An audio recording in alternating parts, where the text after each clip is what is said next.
My stepmother called me the failure of the family at my father's birthday party and threw my gift into the trash in front of everyone. I walked away without saying a word, but later that night my father opened the same package and found a document inside that led to every lock in the house being changed before morning.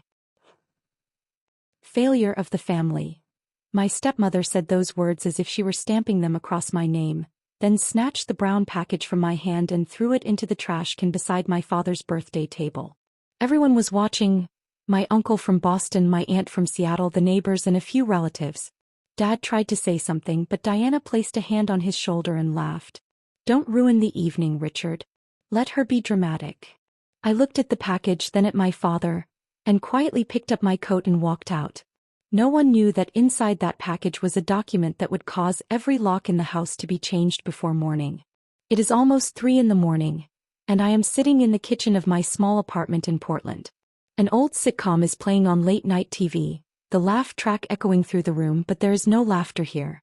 An Ambien tablet rests beside a glass of water, untouched. Yellow light from the street lamps spills through the window, and the quiet suburban street outside feels as if the whole world is holding its breath. I open the refrigerator and its white light washes over my face. Somehow at this hour it feels like company. Inside there is milk, a salad from Target, and a cold bottle of Starbucks coffee. That is all. My phone is lying face down on the table. 7 missed calls from Dad, 3 from unknown numbers, and 1 voicemail. I am afraid to listen. Not because I am angry exactly. I am tired. The same kind of tiredness that began years ago when Dad married Diana 11 months after Mom died. I was 17 then, filling out college applications, seeing a grief counselor, and watching a strange woman remove my mother's clothes from the closet and stuff them into donation bags. "You have to make room for a fresh start," she had said. I did not understand then that there would be less room for me in that fresh start. No. The real breaking point came on graduation night. Dad handed me an envelope and said he would cover my first semester at Boston University. By the next morning the envelope was gone. Diana said I was careless. Dad stayed silent. So I worked 2 jobs. Mornings at a diner, evenings at Target. I had to leave college halfway through. After that, the same sentence appeared at every family dinner. "You wasted your potential." As if I had stolen the tuition money myself. As if failure were not something that happened to me but something I was. The coffee machine clicks behind me. I must have pressed the button earlier. I do not remember. My phone lights up again. Dad calling. I decline it.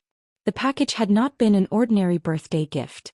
2 weeks earlier, my mother's former attorney, Mr. Hayes, had called me from Seattle. He told me that before she died, Mom had created a trust.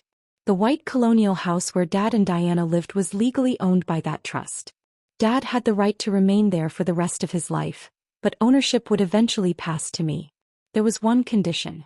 If any resident mortgaged the property without authorization or caused financial harm to the beneficiary, that person's right to remain in the home could be revoked. Then the documents arrived. The original deed, an amendment to the trust, bank statements, and loan records. A $400,000 home equity loan had been taken out against the house. Dad's name appeared as the borrower, but according to a forensic document examiner, the signature was forged. The notary seal was fraudulent too. The money had been transferred to a company called DNR Lifestyle Holdings. Diana and Ryan. Ryan was Diana's son, the one everyone believed worked as a real estate consultant in Denver. But the loan was not the worst part.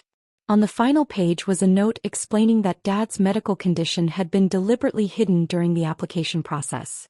6 months earlier he had suffered a mild stroke. Diana told everyone he was only exhausted. She had been reading his emails, managing his bills, and perhaps controlling his entire life. I had wrapped the documents like a birthday present.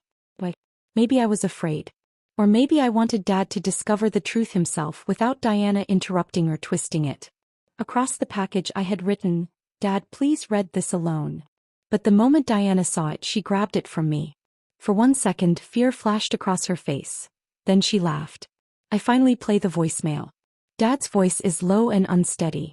"Emily, I found the package. The trash bag had not been taken outside yet. Hayes is here. The police are here too. I'm sorry. The locks are being changed. Diana and Ryan didn't leave on their own. They were taken away. Call me." My hands go numb. Then I listened to the second voicemail, this one from Mr. Hayes. He explains that part of the loan money had been transferred from an education account in my name. An account no one had ever told me existed. Mom had left $120,000 for my college tuition. The envelope from graduation night had never been lost. Diana had taken it, gained access to the account, and convinced Dad that I had decided not to attend college. That revelation cuts deeper than the first. For one wild second I think I will scream. I imagine booking the first flight to Boston, showing up at the house, demanding answers from everyone who had watched me struggle and believed I was lazy, reckless, disappointing. Instead, I sit down on the kitchen floor in front of the open refrigerator. Cold air moves across my bare feet. The people on TV begin laughing again. Outside, the silence of 3 a.m. presses against the windows. Inside, the coffee machine releases one final hiss. And somewhere inside me, a door that has been locked for years begins to open. I was not a failure. I had survived while working 2 jobs. I paid off debt, rented my own apartment, built a freelance design business, and stood up every single time life knocked me down. The thing they kept calling my failure had only been the cover for their theft. For the first time I understand it clearly. I deserve better. Not only money. I deserve honesty, respect. A place where I do not have to prove that I belong. A life where someone else's lies are not allowed to define me. At 5:40 a.m., Dad sends me a photo. The blue front door is open and a locksmith is installing a new deadbolt. A police cruiser sits in the driveway.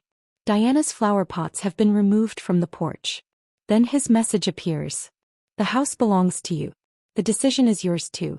I protected you too late. Maybe I never protected you at all. I type a reply, delete it, and type again. Do not leave the house. Take care of your health first. We will deal with everything else honestly, not in silence. The streetlights begin to switch off. The sky outside changes from black to deep blue. The Ambien is still on the table, but my eyes are finally getting heavy. I do not feel the burning hunger for revenge I expected. I feel calm and certain. I will go to Boston, but not as the girl who swallowed every accusation and carried everyone else's shame. I will take control of my mother's trust. I will hear the full truth from my father. And I will build a life that does not require anyone's permission. The first morning light falls across my hands through the window. Warm, gentle, new. I close the refrigerator, turn off the TV, and for the first time that night sleep begins to come. A new day. A new me. If this story touched you or kept you watching until the end, please take a moment to like the video and subscribe to the channel for more powerful stories like this one. Your support truly means a lot and helps us continue creating. Thank you so much for watching, and we hope to see you again soon.